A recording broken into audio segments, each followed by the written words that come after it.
सांप्रदायिक ध्रुवीकरण का यही इलाज, जाति जनगणना के लिए हो जाओ तैयार। दलित पिछड़ा एक समान, हिंदू हो या मुसलमान। मोदी साहब ने बहुत खतरनाक साजिश रची है। गांव गांव में उनके कार्यकर्ता आरएसएस बीजेपी के घर घर घूम रहे हैं। ये मोदी जी लॉलीपॉप लेके कभी अति पिछड़ा बन जाते हैं, कभी पसमानदा मुसलमानों को सहलाने लगते हैं। ऑल इंडिया पसमानदा मुस्लिम महाज और सामाजिक न्याय आंदोलन की तरफ से हम लोग कोई 1-1.5 साल से पूरे बिहार के विभिन्न जिलों में हम लोग एक सम्मेलन और संगोष्ठियां कर रहे हैं। एक बड़ा सम्मेलन हम लोग 12 मार्च को करने जा रहे हैं। महासभा, ओबीसी महासभा के साथी जो पूरे देश से आए हैं, उनको हम इन दोनों संगठनों ने तय किया है, जब आज के आपके सम्मेलन में आए हैं, कि हमारे 12 मार्च के पटना सम्मेलन में आप सब लोग आमंत्रित हैं, सादर आमंत्रित हैं। सभी लोग इस सम्मेलन में आइए। यही वो रास्ता है कि फिरका परस्तों को, सांप्रदायिक लोगों को रोका जा सकता है। जाति जनगणना को लेकर के बात हुई। जब मैं पार्लियामेंट में था तो 18 दिसंबर 2009 को सबसे पहले मैं जाति जनगणना का सवाल उठाया। हालत यह है हमारे ओबीसी समाज की कि किसी को समझ में नहीं आया। एक आदमी ने भी राज्यसभा में हमारी बात का समर्थन नहीं किया। कुछ लड़के गए दौड़े हुए, शरद यादव जी हयात से थे, उनके यहां गए कि देखिए एक मुसलमान एमपी आया है, वो 2011 की जनगणना होने वाली है, 2009 में इस सवाल को उठा रहा है, आप लोग भी। तो शरद यादव जी ने कहा कि हाँ ये बात तो ठीक है। उन्होंने लालू यादव सिंह जी से बात की, उन्होंने मुलायम सिंह यादव जी से बात की, और ये तीनों लोग उठे तो 100 एमपी हो गए। गोपीनाथ मुंडे साहब ने उसमें हाथ मिलाया। तो मैंने इस सवाल को उठाया और हमने लिखा, हमने ये किया। अभी जो जनगणना बिहार में हो रही है, उस अभी से आज से 1.5 साल पहले एक बुकलेट छपवा करके और हम लोग पूरे देश में इसको जारी किए हैं। यहाँ दिल्ली से भी, जिसमें प्रोफेसर रतन लाल, दिलीप मंडल साहब और सूरज मंडल साहब, ये तमाम लोग थे। क्या ये जाति जनगणना के बारे में हमने छपवाया है? हमने छपवाया। क्यों जरूरी है जाति जनगणना? हमने कहा है सांप्रदायिक ध्रुवीकरण का यही इलाज, जाति जनगणना के लिए हो जाओ तैयार। सांप्रदायिक ध्रुवीकरण का यही इलाज, जाति जनगणना के लिए हो जाओ तैयार। आज की तारीख में जो सांप्रदायिकता है, उसका मार्केट में जो इलाज है, ये सबसे बड़ा इलाज है जाति जनगणना। इस बात को हमने 2009 में कहा था। दूसरा हमने नारा दिया, इसमें ये हमने मंच के लोगों को दिया है, और कुछ बचेगा तो आप लोग ले लीजिएगा। दूसरा नारा दिया, दलित पिछड़ा एक समान, हिंदू हो या मुसलमान। दलित पिछड़ा एक समान, हिंदू हो या मुसलमान। तो दोस्तों, ये जनगणना कितनी महत्वपूर्ण है। 1872 से राष्ट्रीय स्तर पर जनगणना होती रही है, कभी उसमें गैप नहीं हुआ। 1872 का मतलब 151 साल से सब ब्रिटिश पीरियड था। कई सरकारें आई, लेकिन जनगणना नहीं रुकी। ये पहली दफा है कि मोदी सरकार ने इस जनगणना को 51 साल के बाद पहली बार जनगणना रुकी है।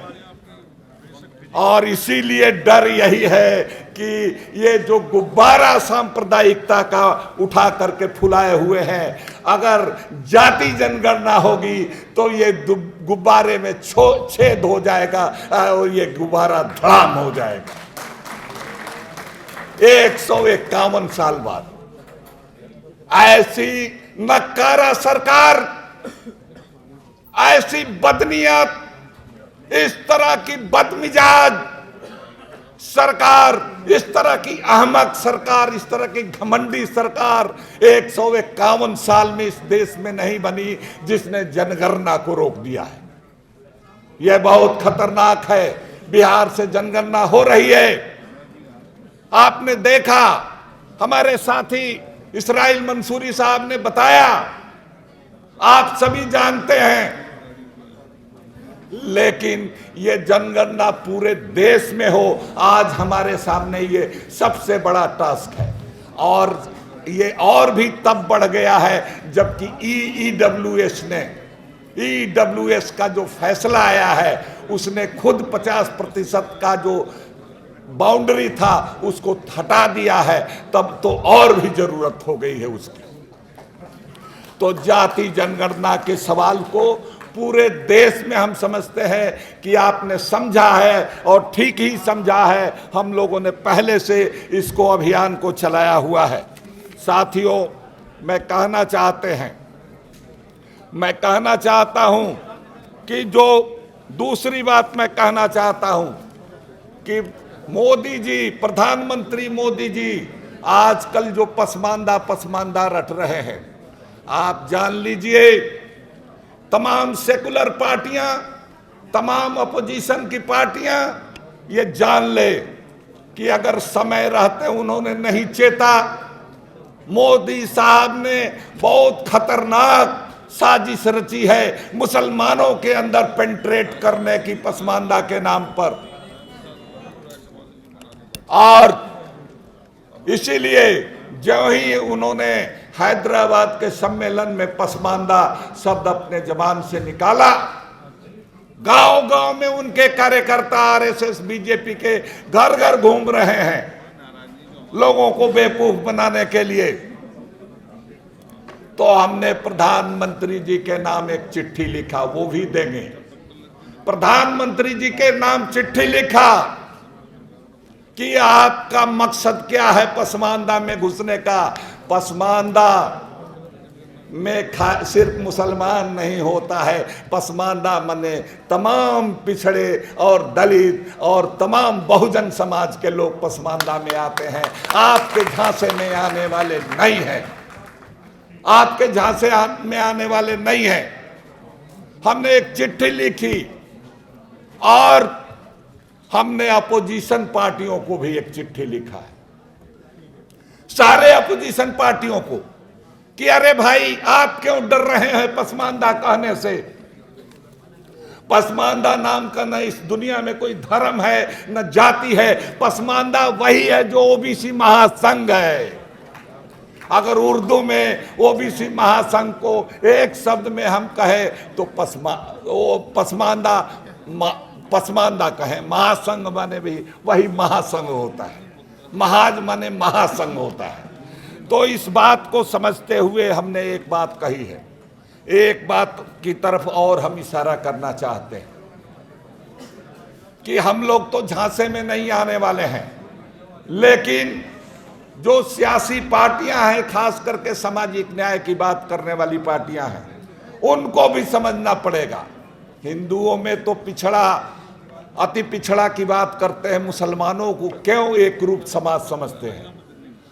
आप जान लीजिए, हिंदू समाज में जितनी जातियां हैं, शायद ही कोई उस नाम की जाति हमारे मुस्लिम समाज में नहीं हो। गुर्जर भी हैं, जाट भी हैं, दलित की जितनी जातियां हैं हमारे अंदर हैं, ओबीसी की जितनी जातियां हैं हमारे अंदर हैं, माली है, नाई है, तमाम तरह की जातियां हैं हमारे अंदर। तो इसलिए एक बात की अति पिछड़े भी हैं हम लोग। तो जो पिछड़ा नेतृत्व है, देखिए सामाजिक न्याय की बात बहुत लोग को बोलते हैं, एक फैशन भी हो गया है, लेकिन कौन सच्चा सामाजिक न्याय की बात पर अमल करने वाला है, उसका टेस्ट क्या है? टेस्ट क्या है? कैसे समझा जाएगा कि ये पार्टी, ये आदमी सामाजिक न्याय की बात करता है, ईमानदारी से बात करता है? उसका टेस्ट ये है कि वो सहूलियतों को, सुविधाओं को अपने से नीचे जाने के देने के लिए तैयार है कि नहीं, या अगर अपने से नीचे किसी को कुछ देता है तो उपकार समझ करके, कृपा समझ करके अगर देता है तो वो सामाजिक न्याय का आदमी नहीं है। यही एक बारीक जगह है जहां से बीजेपी इंटर करती है। अति पिछड़े हिंदू हो या मुसलमान हो, जहां से उनके बीच घुसने की कोशिश कर रही है। ये बात हम सामाजिक न्याय के लोगों से कहना चाहते हैं। एक तो ये कहेंगे अमीर शहर की हमदर्दियों से बच के रहना। ये मोदी जी लॉलीपॉप लेके कभी अति पिछड़ा बन जाते हैं, कभी पसमानदा मुसलमानों को सहलाने लगते हैं, कभी पिछड़ों को पार्लियामेंट में कुछ मिनिस्टर बना देते हैं तो उनका परिचय करा। कभी नहीं। मैं 30 साल पत्रकार रहा हूं, असेंबली रिपोर्ट किया है, पार्लियामेंट की रिपोर्ट को देखा है। कभी किसी प्राइम मिनिस्टर ने कि ये किसी जाति का है, किस वर्ग का ही, यह कह करके चीफ मिनिस्टर, मुख्यमंत्री परिचय कराते हैं अपने मंत्रियों का। ये पहले प्रधानमंत्री हैं जिन्होंने परिचय कराया पार्लियामेंट में कि ये इस वर्ग के हैं। तो ये लुभाते हैं नारा होर्डिंग लगा के उसमें, तो उनके जाल में फंसना नहीं, उसी के लिए है। अमीर शहर की हमदर्दियों से बच के रहना। ये सर से बोझ नहीं, सर ही उतार लेते हैं, सर ही उतार लेते हैं। ऐ पसमानदा मुसलमानों, ऐ ओबीसी के लोगों, ऐ हमारे दलित आदिवासी भाइयों, तुम्हारा राष्ट्रपति भी बना दे तो इस नटवर लाल के फेरे में मत पड़ना। हमारा तमाम चीज हमारी लूटी जा रही है। कर्पूरी ठाकुर की, महात्मा फूले की, बाबा साहब की तमाम चीजें जो किए कराए संघर्ष, माता फूले की, सारे चीज को खत्म किया जा रहा है, आरक्षण को खत्म किया जा रहा है। क्या कर रहे हैं हमारे आज के सामाजिक न्याय के योद्धा? क्या कर रही हैं वो अपोजिशन की पार्टियां? क्या कर रही हैं वो सामाजिक न्याय की पार्टियां? उन पर भी एक शेर। पत्रकार रहे भाई, दोधारी तलवार चलाने की आदत रही है। आपने बोला इसलिए हमने संक्षिप्त कर दिया। दूसरा, एक तो शेर सुन लिया, ये मोदी जी के लिए था और आपके लिए भी था, और दूसरा अपोजिशन के लिए। तू इधर उधर की बात न कर, तू इधर उधर की बात न कर, ये बता कि कारवां क्यों लुटा।